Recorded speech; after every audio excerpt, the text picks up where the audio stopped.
আসসালামু আলাইকুম। গত ক্লাসে আমরা শিখছিলাম আদি কোষ এবং প্রকৃত কোষ নিয়ে।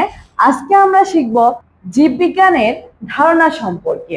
দেখো, জীববিজ্ঞান অর্থাৎ আমরা আগে জানতাম যে যেসব প্রাণী হাঁটাচলা করতে পারে তাদেরকে জীব বলা হয় এবং যারা হাঁটাচলা করতে পারে না তাদেরকে জড় বলা হয়। কিন্তু পরবর্তীতে এসে দেখা গেল এটি বিস্তার একটা পৃথিবী, যেখানে জড় এবং জীবকে এই সামান্য বৈশিষ্ট্য দিয়ে আলাদা করা অনেক কঠিন হয়ে যায়।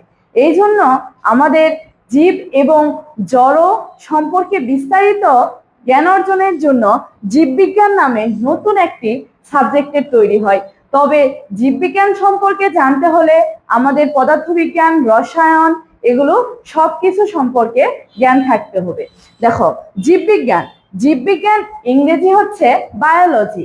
এটি একটি গ্রিক শব্দ। বায়োলজিকে দুই ভাগে ভাগ করা হয়, অর্থাৎ বায়োস এবং লগোস দুটি গ্রিক শব্দের সমন্বয়ে বায়োলজি গঠিত হয়। বায়োস অর্থ জীবন এবং লগোস অর্থ জ্ঞান।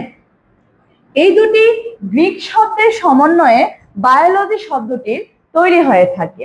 চিকিৎসা বিজ্ঞান এবং কৃষি ক্ষেত্রে এই জীববিজ্ঞান অনেক একটি গুরুত্বপূর্ণ ভূমিকা পালন করে। কৃষি এবং চিকিৎসা ক্ষেত্রে আমাদের বায়োলজি বা জীববিজ্ঞান সম্পর্কে বিস্তারিত জ্ঞান থাকতে হবে, তাহলে আমরা জীবের চিকিৎসা এবং কৃষি ক্ষেত্রে আমাদের জ্ঞানকে আরো কাজে লাগায় এটি আরো উন্নতি করতে পারবো।